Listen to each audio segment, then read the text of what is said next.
കഴിക്കാനൊന്നും ഉണ്ടാക്കിയില്ലേ? ഓരോന്നാലോചിച്ചിട്ട് എന്റെ കൈയും കാലും അനങ്ങുന്നില്ല മോളെ. ഈ നിലയില്ല കയത്തു നിന്നും നമ്മൾ എങ്ങനെ കരകയറുന്ന ആലോചിച്ചോണ്ടിരിക്ക. ആ ഗഗൻ ഏത് നിമിഷവും ആളെ കൂട്ടിക്കൊണ്ടുവരുമെന്ന് അറിയാൻ പറ്റില്ല.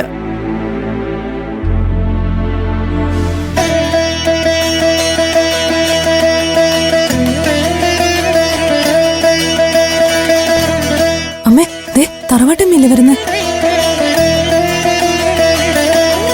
ഈ നേരത്തെ ആ തള്ളക്ക് ഇങ്ങോട്ട് വരാൻ തോന്നിയത് നന്നായി. മോളെ, അമ്മ അവരുടെ മുമ്പിൽ കരഞ്ഞ് കാല് പിടിക്കും. നീ കൂടെ നിന്നോളണം.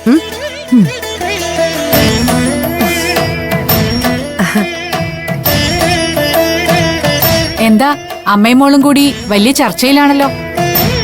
ദേവൂട്ടിയുടെ കാര്യം വല്ലതും അറിഞ്ഞോ? അവളിങ്ങോട്ട് വിളിക്കോ വല്ലതും ചെയ്തോ? ഞങ്ങളെ എല്ലാം നടുക്കടലിട്ടിട്ട് അവളുടെ പാട് നോക്കി പോയില്ലേ തറവാട്ടമ്മേ? അല്ലേ മോളെ?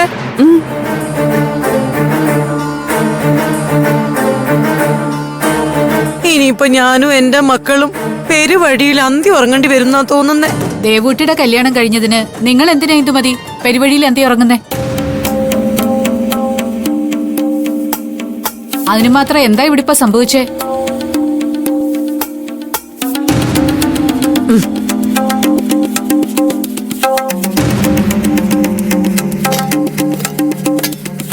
എന്താ സംഭവിച്ചെന്നോ?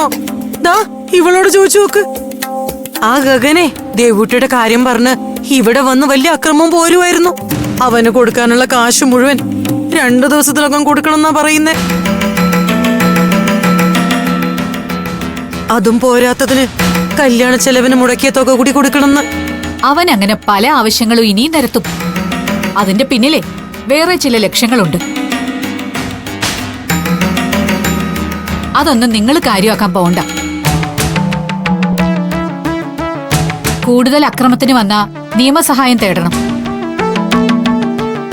അവനെ പോലെ സ്വാധീനവും പണം ഉള്ളവർക്കെതിരെ കേസിന് പോയാലേ ഞങ്ങളെ കള്ളക്കേസിലാക്കി പോലീസിനെ കൊണ്ട് അകത്താക്കും. അവരോടൊക്കെ മുട്ടി നിൽക്കാൻ ഞങ്ങളെ പോലുള്ളവർക്ക് പറ്റുമോ തറവാട്ടമ്മേ?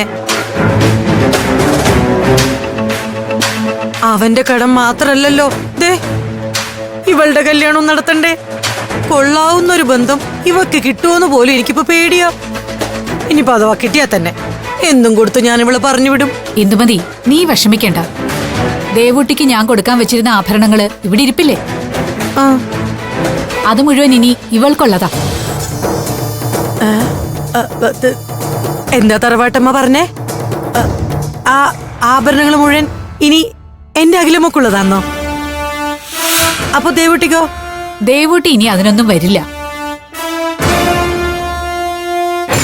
അല്ലെങ്കിൽ തന്നെ ഞാനത് ഇവൾക്ക് കൊടുക്കുന്നതില് ദേവൂട്ടിക്ക് സന്തോഷം ഉണ്ടാവും. രണ്ടുപേരും ഇനി വരും. എന്താ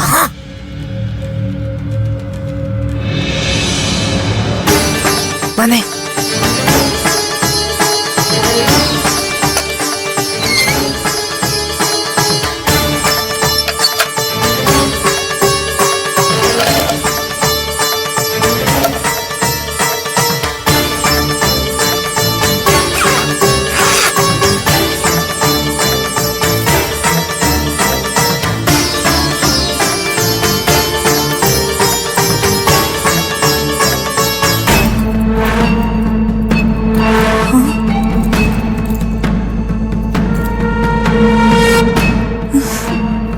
ഇനി ഇതെല്ലാം അഖിലയ്ക്കുള്ളതാ.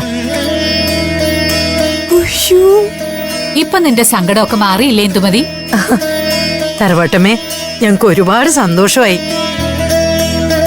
തറവാട്ടമ്മയോട് എങ്ങനെ ഇതിനൊക്കെ നന്ദി പറയാ? നന്ദിയൊന്നും വേണ്ട. ദൈവത്തെ മറന്ന് ഒന്നും പ്രവർത്തിക്കുകയോ ചിന്തിക്കുകയോ ചെയ്യാതിരുന്നാ മതി. ആ പിന്നൊരു കാര്യം, ഇവളുടെ കല്യാണത്തിനല്ലാതെ മറ്റൊരാവശ്യത്തിനും ഈ ആഭരണങ്ങൾ ഉപയോഗിക്കരുത്. കേട്ടല്ലോ? ഓ